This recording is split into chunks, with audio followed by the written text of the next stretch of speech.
Good evening. Great to see everyone else. So, tignan natin yung chapter 5, last part ng chapter 5. Nakita natin, of course, last time yung ginawa ng Panginoon Jesus, no? Patungkol nga sa kanyang encuentro with the Pharisees at pinakita niya doon na He is the Son of Man. Sinabi natin na with the coming of Christ, kanyang inilunsad, pinipresenta niya na, no? Ipinapakita niya na yung kingdom of God has already come. Yun ang kanyang ginawa doon sa kanyang encounter with the Pharisees. So of course, ang daming mga tanong dyan. And isa sa mga tanong dito is yung issue ng fasting. So sabi ng chapter 5, 33-39, verses 33-39, ito yung sinulat ni Lucas, no? And they said to him, ito yung mga Pariseo, maka-encuentro ni Christ, no? The Pharisees said to him, sabi, the disciples of John fast often and offer prayers, and so do the disciples of the Pharisees, no? But yours, referring to yung mga disciples ni Christ, yours eat and drink, no? And Jesus said to them, can you make wedding guests fast while the bridegroom is with them? The days will come when the bridegroom is taken away from them, and then they will fast in those days. He also told them a parable. No one tears a piece from a new garment and puts it on an old garment. If he does, he will tear the new, and the piece from the new will not match the old. And no one puts new wine into old wineskins. If he does, the new wine will burst the skins, and it will be spilled, and the skins will be destroyed. But the new wine must be put into fresh wineskins, and no one after drinking old wine desires new, for he says the old is good. No? Medyo very, parang misteryoso magsalita lagi ang Panginoon. No? Parang hindi diretsahan kung magsasalita. No? But of course, sabi nga, he who has ears, let him hear, and he who has eyes, let him see. Of course, we rely on the Spirit to give us ears and to give us eyes to see. Sa verses 1 to 5 of chapter 6 naman, issue naman dito yung Sabbath, no? So on a Sabbath, sabi doon, while he was going through the grain fields, his disciples plucked and ate some heads of grain, rubbing them in their hands. But some of the Pharisees said, why are you doing what is not lawful to do on the Sabbath? And Jesus answered them, have you not read what David did when he was hungry, he and those who were with him, how he entered the house of God and and ate the bread of the presence, which is not lawful for any but the priests to eat, and also gave it to those with him. And he said to them, the Son of Man is the Lord of the Sabbath. So dalawa yung pinupuntiriya ng mga Pariseo dito. Yung una yung fasting at saka yung observance ng Sabbath. Of course, they're going back to the old law, yung law, no? Pero hindi lang yung law ang importante makita natin yung historical context ng law na yon, no? Yung law about fasting and about Sabbath. Siyempre sa Sabbath, alam natin na it was God who instituted Sabbath.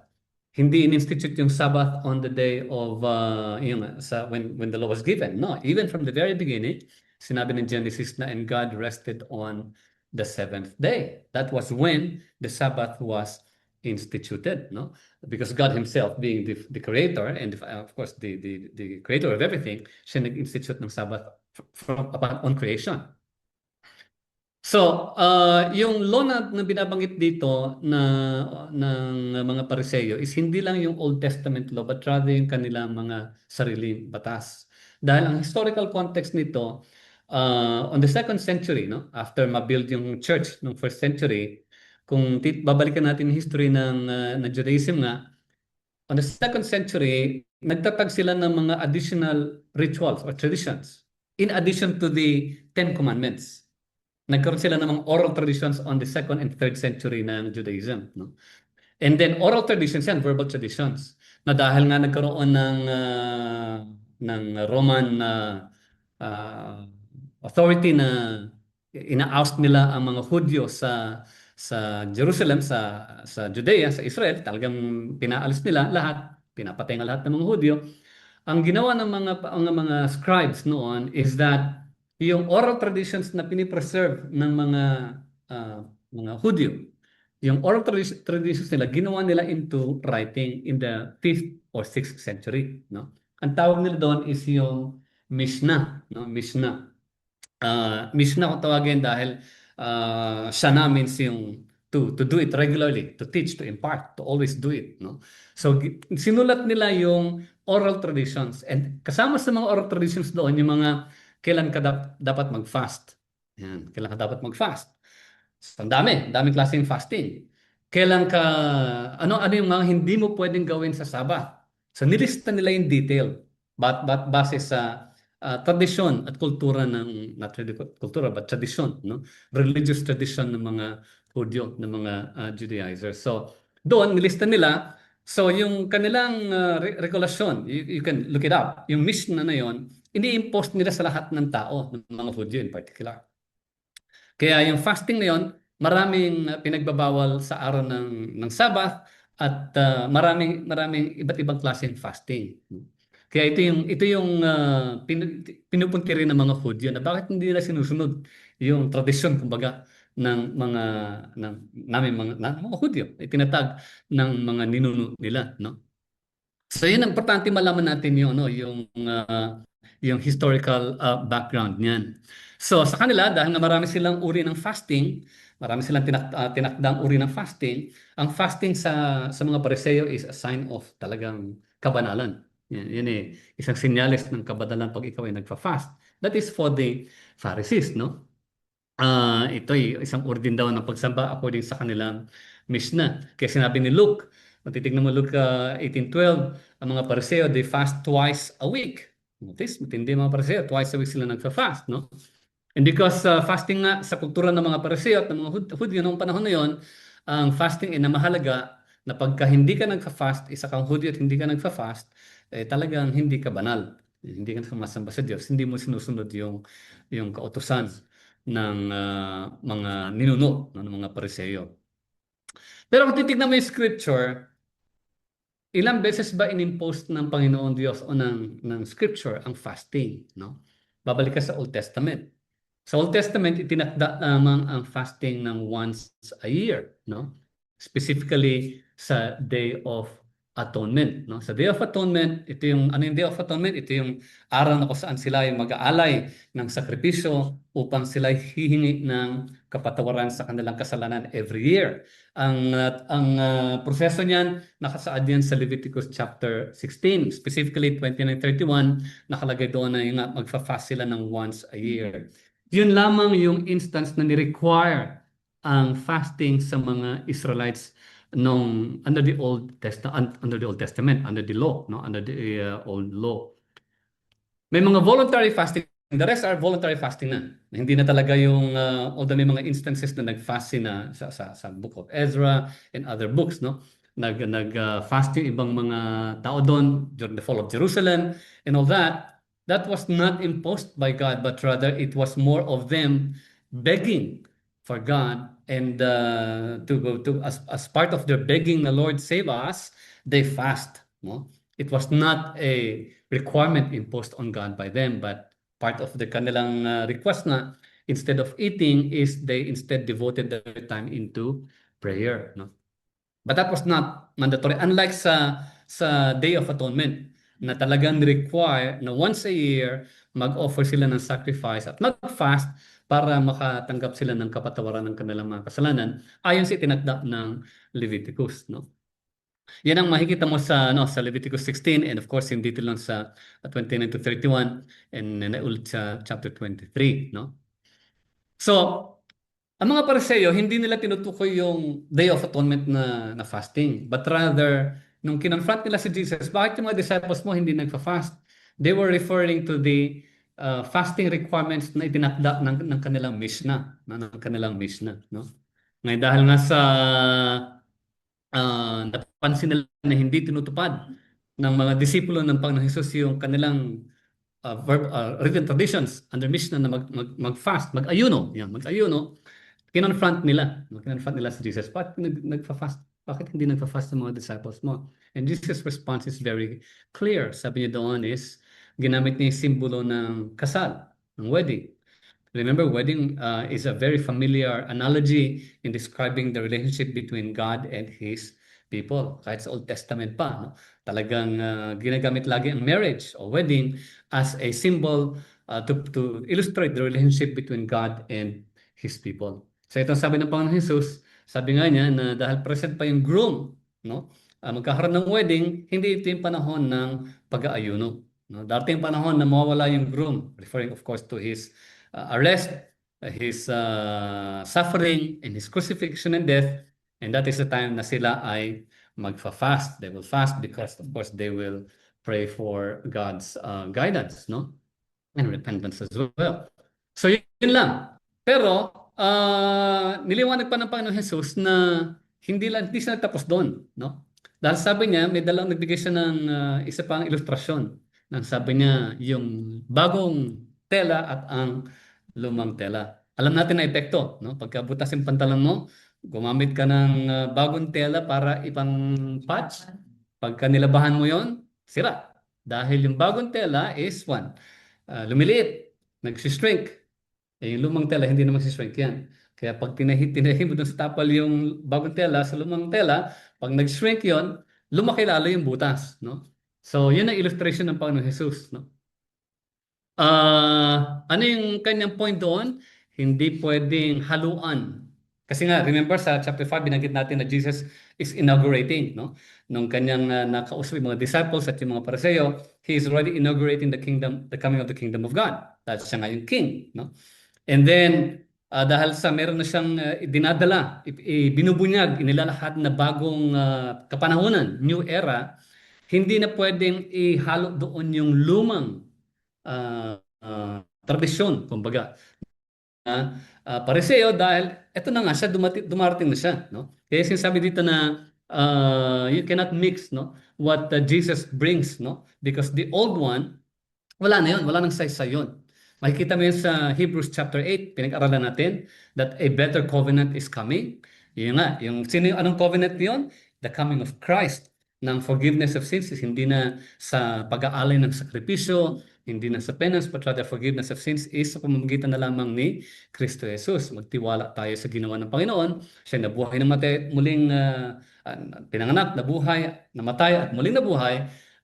Naniniwala tayo doon sa kanyang ginawa, and because of that, we trust in what He has done, doon natin nakakamtan ang kapatawaran. Hindi na yung old requirements ng mga Pariseo, not even the old requirements of the law. Why? Because Jesus has already fulfilled the law. Kasi nga, no one can fulfill the law. Hindi natin kayang tuparin ang hindi natin kayang fulfill yun, no?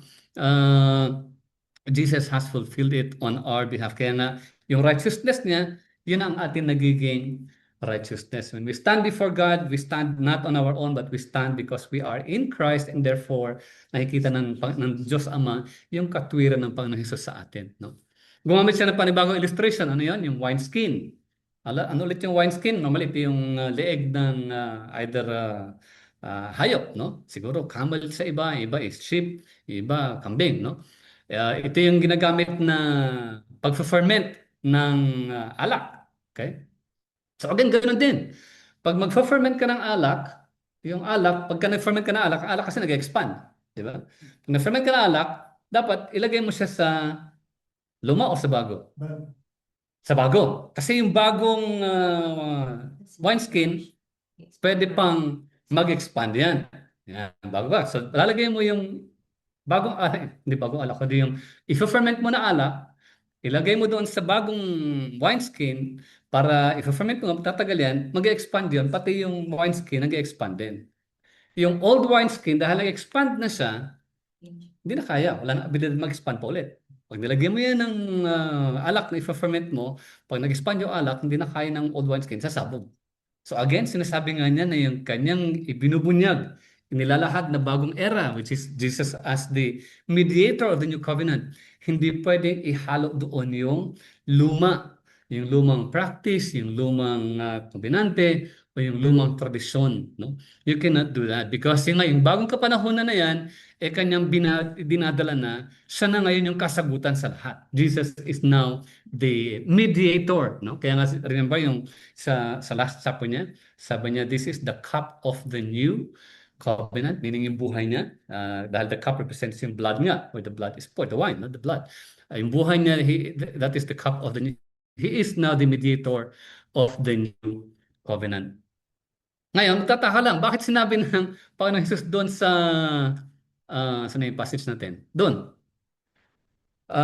Sabi doon, but new wine must be put into fresh wineskin, sabi niya. And no one, after drinking old wine, desires the new, for he says the old is good. Ano ibig sabihin nun?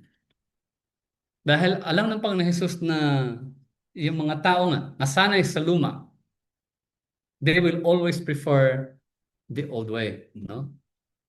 And makikita mo lamang yung new way again, makikita mo rin yung sovereignty ng Panginoon.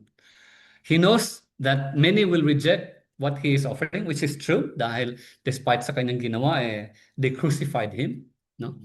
Because they still prefer the old wine. Kasi nga, katotohanan na the new wine, malalaman lang natin yan pagka kinilusan tayo ng banal na Espiritu. Remember yung sinabi niya kay Nicodemus na you cannot see the kingdom of God unless you are born again. You need to be born again to see the new era, to see the kingdom, no? To see Jesus as the Son of God, as the Lord, as the Savior. Para maunawaan mo yon, ibig sabihin kinilusan ka na ng banal na Espiritu. Kaya mo na nabuksan yung kaisipan natin. Marami tumatanggi pa rin because nga hindi pa nakilusan ng banal na Espiritu. That's why ang prayer natin, Lord, may your Spirit work in his heart, in her heart.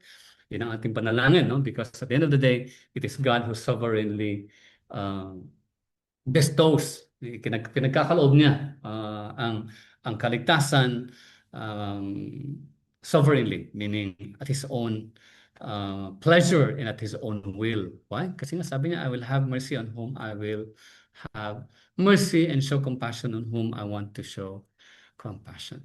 So yun, doon na pinaliwanag ng Panginoon Jesus na yun nga, dahil may bago na siya dinadala, the new era, which is the kingdom of God, where He is the mediator, He is the king.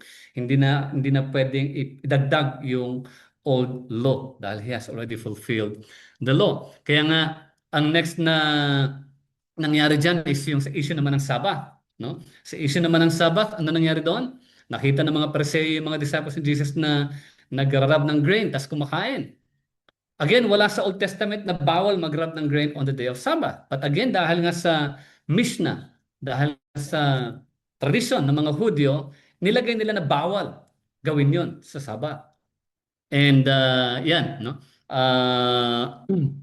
Sinabi nila na, ito, sa Shabbat 7 verse 2, nakalagay doon yung mga hindi dapat gawin sa araw ng Sabbath. It was not ordained by Scripture, but rather mga Hudyo, mga Pariseo ang nagtakda noon, no? And ayon sa paningin ng mga Pariseo, base sa kanilang Mishnah, gumagawa ng hindi legal ang mga disipulo ni Christ by rubbing the grain and eating on a Sabbath. And then sabi dito ng sabi ng mga Pariseo kay Christ, why are you doing what is unlawful on the Sabbath? Anong sabi ni Jesus Christ?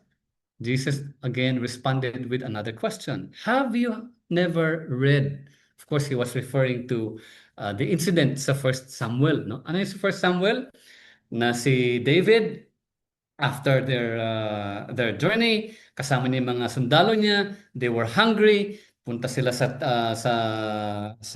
of course, wala pang templo nun, sa Arko, and ang ginawa nila is yung pagkain, bread, tinapay. The present, yung sinatawag nila bread that is dedicated for the priests alone. Hindi pwedeng kumain ng iba maliban sa pare. Anong ginawa ni David? Kinuha niya yung tinapay na yun, binigay niya sa kanyang mga tauhan at kinain nila. Ano sabi ni Christ? Have you never read? Sabi niya, yun ang nangyari nga, yung ginawa nila David. It was not allowed for the man, not even the king, to eat that bread because it was a sacred bread. Only the priest can eat that. Pero kinain nila David, pero hindi sila inakusahan ng something illegal. Kaya sabi ni Christ, have you never read? Yung ginawa ni David, no? They ate the consecrated bread, sabi doon. Tumahimik yung mga Pariseo. Kasi ayaw naman nilang i-accuse yung kanilang king, yung kanilang kinikilalang king, David, no? Ayaw nilang i-accuse na, nga, gumawa ng illegal si David, no? Ayaw nilang i-recognize yun. So tumahimik sila at sa halip, mas piniliwanag ng Panginoon Jesus, the Son of Man is the Lord of Sabbath. Again, sabi natin, the Son of Man, masyadong ginagamit ni Luke yung Son of Man dito dahil nga babalik ka doon sa Daniel chapter 7. Dahil sa Daniel chapter 7, 14, 15, ito yung prophecy ni Daniel about the Son of Man, and here is the Lord Jesus Christ telling the Pharisees, ako yun, I am the Son of Man. And as the Son of Man, I am the Lord of the Sabbath. So medyo malalim yung pahayag ng Panginoon Jesus dahil again, it establishes yung kanyang deity, kanyang pagiging divine, pagiging Diyos. Why? Because it was God who ordained the Sabbath on the day of creation after creating for 6 days. And yet here is Jesus saying the Son of Man is the Lord of the Sabbath. Again, the Lord there refers to a title that belongs only to God. No? Kaya makikita mo rito yung claim ng Panginoon Jesus again about His nature, His divinity, and His being from the beginning was with God. No? So, dito makikita natin na ano na ang kabuluhan ng old law. Wala na. Ang old law is Christ has fulfilled the old law because no one can. He is now our righteousness. We trust in Christ. Nanditiwala tayo kay Christ for forgiveness of sins and for righteousness. Kasi we will always fall. We will always sin. We lie. We say words that we're not supposed to. We think of things that we're not supposed to. We have hatred when we are not supposed to. We don't forgive when we're supposed to forgive. Mga ganun bagay, we still stumble sa mga areas na yon, and yet, praise God because where sin abounds, grace all the more abounds. Sabi niya sa Romans chapter 6, no? Where sin abounds, all the more grace abounds. Why? Because of what Christ has done on the cross. So doon makikita mo doon na dahil sinabi niya na He has authority over the Sabbath, hindi niya binibreak yung law, but rather kanya pinapakita lamang na siya mismo yung pinaka-Lord of the Sabbath. And na-fulfill niya na yung meaning ng, ano bang purpose ng Sabbath? Ang purpose ng Sabbath is for what? For rest. Exactly, for rest, di ba? Ano sabi niya sa Matthew? Sa Matthew, na sinabi niya, come to me, all of you who are weary, no?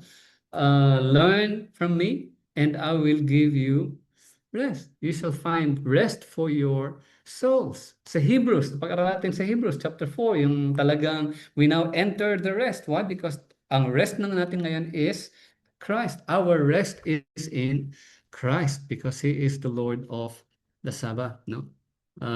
So wala na talagang binding effect yung old law. Pag sabi natin binding effect, ibig sabihin, hindi mo kinakailangan gawin yung old law para maligtas. Hindi. Dahil ang kaligtasan natin is na kay Kristo Jesus na. Do we have to observe the 10 commandments? Of course we do. Why? Because as children of God, we want to be Christ-like. And Christ has fulfilled the law. And therefore, as one who has fulfilled the law, He has saved us. And because He has saved us, we strive to be like Christ. We do it not because we need to be saved, because we already are saved. Ligtas na tayo kay Kristo Jesus. But we do it, we observe it. Why? Because we want to be Christ-like. Why? Because that is our calling, di ba? We have been called para tayo ma-transform into the image of and likeness of Christ. Romans chapter 8, no? Romans chapter 8. So, makikita natin doon na, yun nga, wag natin i-confuse na kumot hindi na pala pwede idagdag yung old law. I can just live whatever life I want. Hindi. Dahil ang katotohanan yan, pag tayo naligtas, pag tayo nakilusan, ibig sabihin, nagkakaroon ng pagbabagong pananaw. Bagong pananaw, bagong desires. Why? Because sabi nga, the old is gone. Behold, new things have come, no? Kaya nga born again, na-renew na ulit ang ating kaisipan at ating pananaw, no? So dahil doon, nakikita natin na Jesus has fulfilled the law, and because of that, He brings a new age, a new era, no? Which cannot be mixed with the old law. Ano yan? Siyempre, yung old ways of worship, ano yan? Na dapat mag-alay ka ng spotless na tupa, na goat, kambing, para makatanggap ng kapataw. Wala na yan, no? Wala na yan. Hindi na kailangan yan. Why? Because Christ has already fulfilled it. Siya na yung, kaya nga, He is the Lamb of God because He took the punishment for our sins, no? He already took the punishment for our sins. Ito yung tinatawag natin substitutionary death. He took the death that we deserve and instead gave us eternal life, no? Kaya nga, we do not come to church with sacrifices, sabi nga natin, meaning sacrifice mga pinapatay o ini-slay, but rather we offer our lives, sabi nga ni Pablo sa Romans 12, offer your lives as a pleasing, living and pleasing sacrifice, which is your reasonable form of worship. Kaya hindi na tayo nag-aalala na about clean and unclean foods because gone away is the old law. No, we are no longer saved by what we eat or what we know, but we only are careful about what we eat for health reasons. Kaya sabi nga, everything that is received with thanksgiving, of course, pwede yun. Pwede kainin everything that is received with thanksgiving. The new way, which is Jesus Christ, means the old way is already gone. Ano yung old way ulit? Old way is by achieving righteousness through own works. Achieving righteousness through own works, yun old way. Wala na yan because no one can ever be righteous. It is only Christ who is righteous. It is only Christ who can give us His righteousness. So yun ang kwan. Yun ang point ng Panginoong Jesus when He confronted the Pharisees, showing that wala na yung old way. Kaya makikita mo sa verses 6 down to 11, may pinagaling ulit si Jesus Christ na hindi maigalaw yung kamay. Sabi nga ng scholars, actually, nasa synagogue yon o ng Sabbath, yung mga Pariseo nagdala nung may sakit na yon para i-trap nila si Jesus Christ na pag nag-perform siya ng miracle sa Sabbath, arestuhin natin. Parang gano'n, no? And kinonfront siya ni Jesus yung mga Pariseo. Anong mas bawal gawin? Yung magligtas ka sa Sabbath o hayaan mo may mamamatay, pumatay sa Sabbath? Parang gano'n, no? Hindi mo iligtas pala, hindi mo iligtas sa Sabbath. Of course, again, ang ginawa niya is pinagaling niya yung may sakit. Since then, the Jews wanted to kill him. Why? Because radical yung kanyang pinapakita. Wala na yung old law, wala na yung Mishnah. Parang gano'n, no? Parang literally, parang sinasabi, wala na yung old law, hindi na yan. That's why a lot have been wanting to kill him. So yun ang importanteng maunawaan natin that the old law, the way by which we can achieve righteousness, wala na yun. The only way we can be righteous is by trusting in Jesus Christ. So sa issue ng fasting, do we still have to fast dahil wala na yung Day of Atonement? Because Christ is the atonement for our sins. Wala nang Day of Atonement. Do we still have to fast once a year? Wala na. Kung for the sake of seeking atonement, hindi na. Kasi wala na yung old way. But do we still fast on a voluntary basis? The answer is yes. No, it's a voluntary. It is something between you and God, something that is not to be announced. No, something that is never even to be uttered to anyone else, because that is between you and between God. No, it's voluntary. You fast because you want to devote your time instead of satisfying the desires of the flesh. You devote your time instead to seek God more in prayer. Maybe because you're asking for more strength, more wisdom, or forgiveness. Normally, ang fasting is always associated with prayer. Fasting is simply not just saying, I'm not eating because I'm fasting. That's not the fasting that is meant to be done, no? But fasting is always associated with prayer. I remember, meron kami hindi ko na nakita meron kami sa church, kasi after service, meron kaming luncheon, no? And we've been inviting, have a meal. No, I'm fasting. Broadcast you shouldn't be broadcasting if we're fasting, because that is between you and God. It's voluntary. It is something that you would have to do it with God and you alone. Di ba sinabi ni Christ, when you fast, sabi niya, when you fast, do not be like the Pharisees. Pinapakita, para makitang sila nag-aayuno. But sabi niya, go privately. Yeah, go privately. Those are the very words of Jesus Christ. Si John Piper, sabi niya, ang fasting is not offered to God that we might be paid back because of it. Kasi ginagawa na kami, hunger strike nga Magfa-fasting ako para makuha ko yung promotion. Magfa-fasting ako para tumaas ang sweldo ko. Magfa-fasting ako para ganito. Normally, we are asking something in return, no? If there is one that we should ask of God when we fast, it is always repentance and in growth. maturity in knowing Him, knowing the Lord Jesus, and magkaroon ng change sa ating buhay. If there's anything that we need to ask, yun, no? Yun.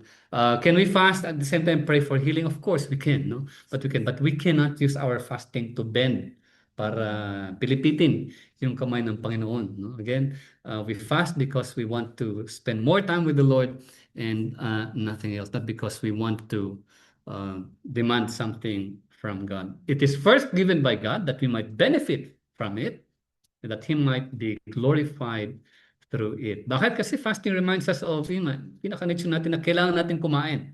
Diba?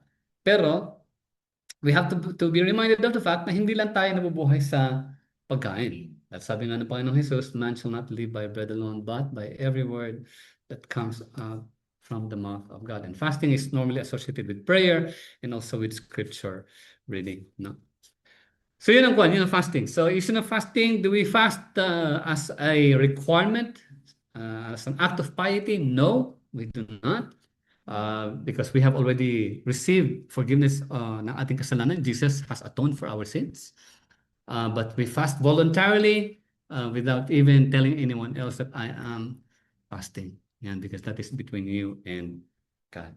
So yan, yun ang at least clarification natin sa Sabbath and sa fasting, no? Because we are no longer under the old way of being right with God.